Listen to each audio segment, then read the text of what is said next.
Assalamualaikum warahmatullahi wabarakatuh. Materi kita hari ini masih mengenai protista. Minggu kemarin kita membahas mengenai protista yang mirip dengan hewan, yaitu yang disebut dengan protozoa atau protozo. Nah, kali ini kita akan membahas protista yang mirip hewan, dalam bahasa lainnya disebut alga, atau biasa kita kenal dengan bahasa ganggang. Kalian tahu? Kalau yang tidak tahu ganggang, kalian tahu rumput laut? Nah, itu adalah alga atau dia termasuk protista yang mirip dengan tumbuhan.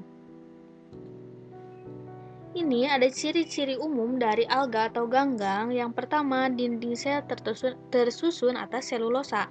Ingat, karena dia mirip tumbuhan, maka selnya memiliki dinding sel. Ingat, perbedaan sel hewan dan sel tumbuhan yaitu salah satunya terletak pada keberadaan dinding selnya.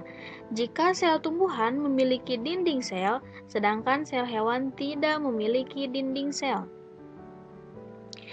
Nah, karena alga ini mirip tumbuhan, maka dia otomatis memiliki dinding sel secara umum. Namun, ada beberapa spesies yang tidak berdinding sel. Ada pengecualian. Kemudian, dia sudah memiliki membran inti. Nah, berarti dia termasuk sel eukariotik. Masih ingat yang saya analogikan dengan pembelian gorengan yang langsung dengan kantong kresek dan ada gorengan yang dibungkus terlebih dahulu dengan kertas, kemudian baru dengan kantong kresek. Nah, diingat kembali ya mengenai sel eukariotik dan sel prokariotik. Kemudian, dia memiliki struktur atau penampakan tubuh yang seperti tumbuhan talus. Talus itu seperti apa? Jadi, tumbuhan berdasarkan bentuk tubuhnya terbagi atas dua, ada yang kormus, ada yang talus. Kalau kormus itu tumbuhan yang biasa kita kenal sehari-hari, seperti tumbuhan mangga, tumbuhan jagung. Dia jelas bagian mana yang akar, bagian mana yang batang, dan bagian mana yang daun. Sedangkan untuk alga ini dia seperti tumbuhan talus, yaitu tidak jelas bagian mana yang akar, bagian mana yang daun, dan bagian mana yang batang. Nah, kemudian ciri dari alga yang selanjutnya yaitu dapat berfotosintesis. Karena dia mirip tumbuhan, otomatis dia memiliki beberapa sifat yang dimiliki tumbuhan, yaitu salah satunya dapat berfotosintesis. Maka dia bisa makan secara autotrof atau membuat makanan sendiri. Kemudian, habitatnya dia hidup di wilayah perairan atau di wilayah lembab. Karena dia yang kita kenal adalah rumput laut, contohnya itu, dia hidupnya di tempat-tempat basah, di perairan tawar atau perairan laut. Kemudian, ciri terakhir yaitu reproduksinya ada yang vegetatif atau aseksual dan ada yang generatif atau seksual. Jadi ingat, kalau vegetatif itu aseksual, kalau generatif berarti gen, ada proses seksualnya. Kemudian, kita masuk ke jenis-jenis alga, yaitu ada 4 jenis, yaitu alga hijau atau chlorophyta, alga coklat atau pheophyta, kemudian alga merah yaitu rhodophyta, dan alga berwarna keemasan yang disebut dengan chrysophyta. Nah, kita akan mengenal satu persatu jenis-jenis alga berdasarkan pigmen yang dimilikinya. Yang pertama yaitu alga hijau atau chlorophyta. Ingat, kalau hijau berarti dia klorofil, daun ada klorofilnya sehingga dia berwarna hijau. Pigmen utamanya yaitu klorofil A dan B, maka alga hijau berwarna hijau. Namun ada pigmen-pigmen tambahan yaitu karoten. Karoten ini adalah pigmen berwarna jingga atau oranye. Kita ingat saja kalau carrot itu bahasa Inggrisnya wortel dan wortel berwarna oranye, gitu ya. Kemudian si alga hijau ini ada yang hidupnya berkoloni atau berkelompok bersama-sama. Nah, cuman ada yang bergerak dan ada yang berdiam diri, tergantung jenis atau spesiesnya. Setelah itu, dia hidupnya di air tawar dan ada yang di air laut. Nah, untuk yang di air laut, kita kenal rumput laut ya, yang berwarna hijau. Kemudian untuk yang di air tawar, karena ada 2 jenis alga, ada yang mikro, ada yang makro. Untuk mikro berarti dia itu kecil kan? Nah, dia hanya bisa dilihat menggunakan mikroskop. Sedangkan untuk yang makroalga, dia dapat dilihat dengan mata telanjang. Nah, untuk yang di air tawar biasanya dia adalah mikroalga. Jadi, alga-alga yang sangat kecil. Lalu, nah ini ada reproduksi generatifnya, berarti dia reproduksi secara seksual. Ada isogami, kemudian anisogami, dan ada oogami. Sebenarnya ketiganya yaitu peleburan atau penyatuan sel telur dengan sel sperma. Hanya saja perbedaannya yaitu terletak pada bentuk dan ukuran. Jika isogami yaitu adalah peleburan antara sel sperma dengan sel telur yang memiliki bentuk dan ukuran yang sama. Kemudian, untuk anisogami yaitu peleburan dua gamet. Gamet itu maksudnya sel telur dan sel sperma ya. Nah, peleburan dua gamet yang ukurannya tidak sama, dan oogami ialah peleburan dua gamet yang secara umum saja, jadi tidak ada perbedaan ukuran atau bentuk, begitu. Kemudian, untuk reproduksi aseksual atau vegetatifnya, dia membelah diri, kemudian berfragmentasi dan menggunakan spora. Ada yang tahu spora? Kalian tahu tumbuhan paku kan? Yang suka dibuat tato-tatoan di tangan kalian waktu kecil. Nah, bagian putih yang suka ditempel untuk dibuat tato itu adalah spora. Jadi bayangkan saja alga hijau yang memiliki spora, jadi memiliki suatu serbuk yang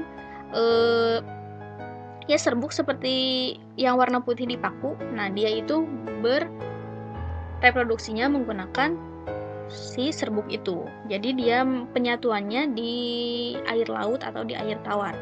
Jadi si serbuk yang jantan dan serbuk yang betina menyatu di air baik itu tawar ataupun laut, kemudian dia akan menyatu kemudian menjadi sebuah atau sesuatu spesies alga hijau, begitu.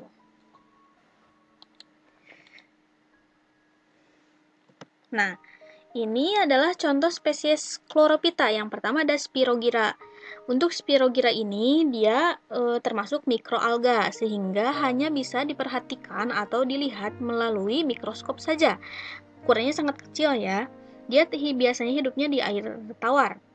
Jadi kita kalau mau melihat Spirogyra ini harus mengambil air tawar terlebih dahulu, kemudian kita tetes di jadikan preparat lalu diamati di mikroskop. Nah, seperti ini kurang lebih bentuknya. Kemudian, contoh mikroalga yang lain adalah Euglena. Dia bentukannya seperti ini dan memiliki ekor atau flagel. Lalu, nah ini ada makroalga. Jadi dia bisa dilihat dengan mata telanjang. Untuk makroalga ini, untuk Uvalactuca, dia hidupnya di air laut. Sehingga kita untuk di lingkungan sekitar, ya untuk di lingkungan daerah sekolah ini, sulit untuk menemukan Uvalactuca secara langsung. Oke, setelah Chlorophyta, kita masuk ke Pheophyta, yaitu alga coklat. Nah, pigmen utamanya, tahu pigmen? Pigmen adalah sesuatu struktur atau zat yang memberikan warna pada makhluk hidup. Nah, di sini pigmen dari alga coklat ini adalah fukosantin. Fukosantin ini memberikan warna coklat kepada alga. Namun ada pigmen tambahan yaitu klorofil A dan C, kemudian karoten yang tadi yang sama yang warna oranye, dan kemudian xanthophyll. Xanthophyll ini warna keemasan. Jadi warna kurang lebih warna alga coklat itu coklat-coklat keemasan gitu. Nanti akan diberitahukan contohnya. Kemudian dia hidup di laut. Nah, ada reproduksi generatif atau seksualnya dengan cara isogami dan oogami. Lalu reproduksi vegetatifnya dengan fragmentasi. Nah, apa sih yang disebut dengan fragmentasi? Kalian masih ingat bahwa saya pernah menjelaskan bintang laut bisa memotong salah satu bagian tubuhnya dan kemudian potongan tubuhnya itu bisa menjadi spesies baru. Nah, itu adalah contoh fragmentasi.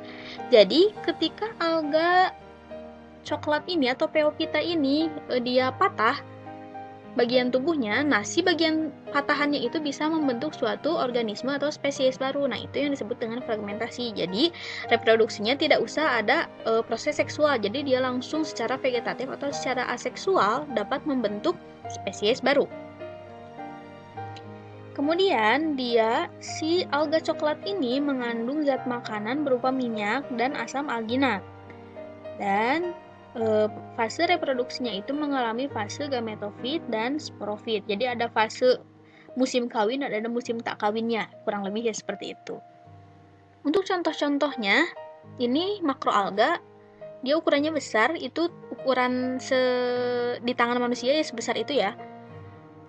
Namanya adalah Padina sp. Kemudian ini adalah Sargassum sp. Keduanya dia hidup di air laut. Kurang lebih di bibir pantai laut.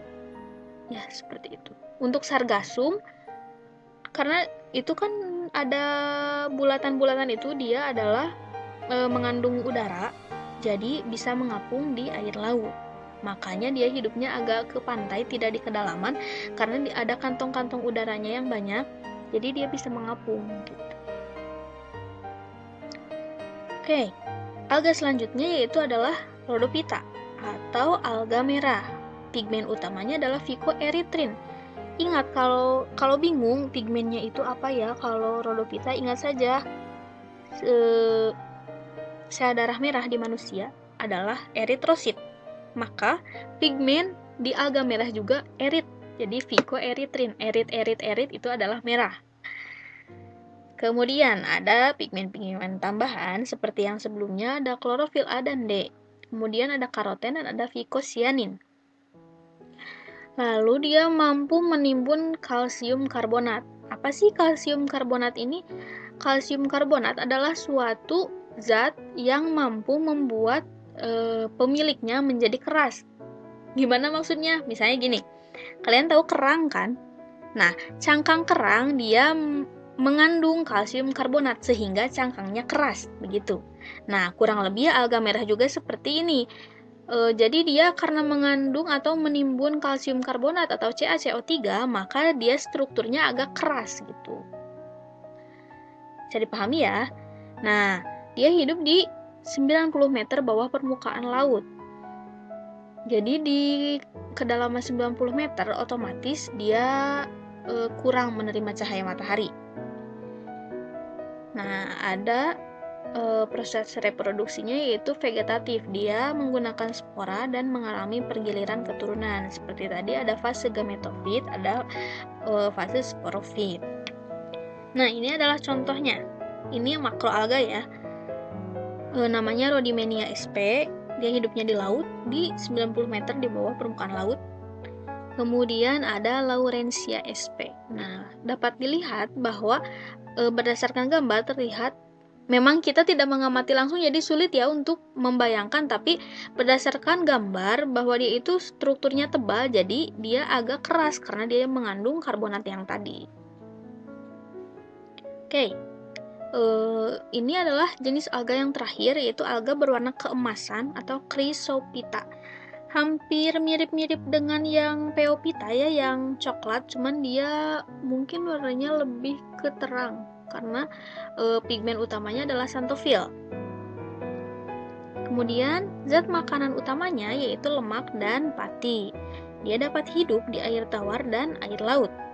Nah, ini yang tadi saya sebutkan. Tadi saya sebutkan bahwa alga itu adalah protista yang mirip tumbuhan, sehingga ada sifat tumbuhan yang dimilikinya. Namun ada beberapa pengecualian. Untuk alga keemasan ini, dia tidak memiliki dinding sel untuk sebagian spesiesnya. Kemudian untuk reproduksi vegetatifnya menggunakan akinet, zoospora, dan aplanospora. Dan reproduksi generatifnya menggunakan zigospora. Berbeda jenis sporanya sih sebenarnya, spora-spora juga. Nah, untuk contohnya ini adalah mikroalga, jadi tidak bisa dilihat dengan mata telanjang, harus diamati menggunakan mikroskop. Namanya ini adalah Tabellaria. Ibu kenapa katanya Chrysophyta warna keemasan tetapi ada warna hijau-hijaunya. Nah, itu tadi perbedaan dengan Pheophyta. Jika Pheophyta ini full coklat gitu ya. Tapi untuk Chrysophyta dia hanya ada sedikit warna keemasan gitu. Dan warnanya juga lebih terang dari Pheophyta. Sekian materi hari ini. Terima kasih atas perhatiannya. Wallahu muwaffiq ila aqwamit thoriq. Wassalamualaikum warahmatullahi wabarakatuh.